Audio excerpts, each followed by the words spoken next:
Chapter 31. At that time, declares the Lord, I will be the God of all the clans of Israel, and they will be my people. This is what the Lord says. The people who survive the sword will find favor in the desert. I will come to give rest to Israel. The Lord appeared to us in the past, saying, I have loved you with an everlasting love. I have drawn you with loving kindness. I will build you up again, and you will be rebuilt, O virgin Israel. Again you will take up your tambourines, and go out to dance with the joyful. Again you will plant vineyards on the hills of Samaria. The farmers will plant them and enjoy their fruit. There will be a day when watchmen cry out on the hills of Ephraim, Come, let us go up to Zion, to the Lord our God. This is what the Lord says, Sing with joy for Jacob, shout for the foremost of the nations. Make your praises heard, and say, O Lord, save your people, the remnant of Israel. See, I will bring them from the land of the north, and gather them from the ends of the earth. Among them will be the blind and the lame, expectant mothers and women in labor. A great throng will return. They will come with weeping. They will pray as I bring them back. I will lead them beside streams of water, on a level path where they will not stumble, because I am Israel's father, and Ephraim is my firstborn son.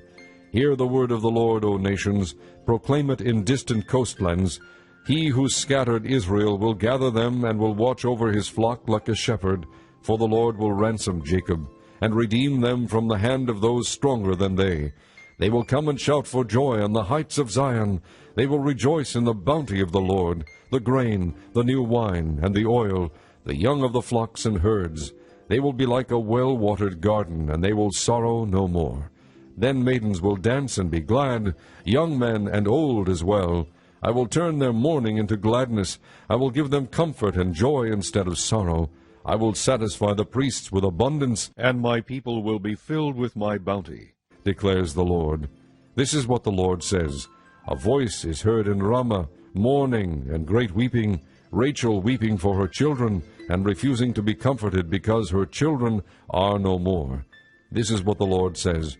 Restrain your voice from weeping and your eyes from tears, for your work will be rewarded, declares the Lord. They will return from the land of the enemy, so there is hope for your future, declares the Lord. Your children will return to their own land. I have surely heard Ephraim's moaning. You discipline me like an unruly calf, and I have been disciplined. Restore me, and I will return, because you are the Lord my God. After I strayed, I repented. After I came to understand, I beat my breast. I was ashamed and humiliated, because I bore the disgrace of my youth. Is not Ephraim my dear son, the child in whom I delight? Though I often speak against him, I still remember him. Therefore my heart yearns for him. I have great compassion for him, declares the Lord. Set up road signs, put up guideposts. Take note of the highway, the road that you take.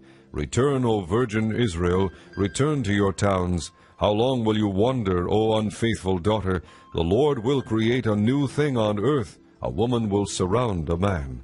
This is what the Lord Almighty, the God of Israel, says. When I bring them back from captivity, the people in the land of Judah and its towns will once again use these words, The Lord bless you, O righteous dwelling, O sacred mountain. People will live together in Judah and all its towns, farmers and those who move about with their flocks. I will refresh the weary and satisfy the faint. At this I awoke and looked around.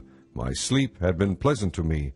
The days are coming, declares the Lord, when I will plant the house of Israel and the house of Judah with the offspring of men and of animals, just as I watched over them to uproot and tear down and to overthrow, destroy and bring disaster, so I will watch over them to build and to plant, declares the Lord. In those days people will no longer say, The fathers have eaten sour grapes, and the children's teeth are set on edge. Instead, everyone will die for his own sin. Whoever eats sour grapes, his own teeth will be set on edge. The time is coming, declares the Lord, when I will make a new covenant with the house of Israel and with the house of Judah.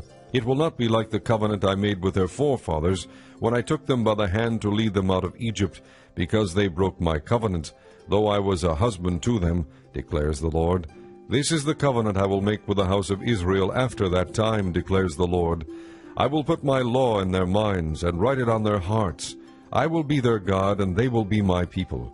No longer will a man teach his neighbor, or a man his brother, saying, Know the Lord, because they will all know me, from the least of them to the greatest, declares the Lord. For I will forgive their wickedness, and will remember their sins no more. This is what the Lord says. He who appoints the sun to shine by day, who decrees the moon and stars to shine by night, who stirs up the sea so that its waves roar, the Lord Almighty is his name. Only if these decrees vanish from my sight, declares the Lord, will the descendants of Israel ever cease to be a nation before me. This is what the Lord says. Only if the heavens above can be measured, and the foundations of the earth below be searched out, will I reject all the descendants of Israel, because of all they have done, declares the Lord. The days are coming, declares the Lord, when the city will be rebuilt for me, from the tower of Hananel to the corner gate.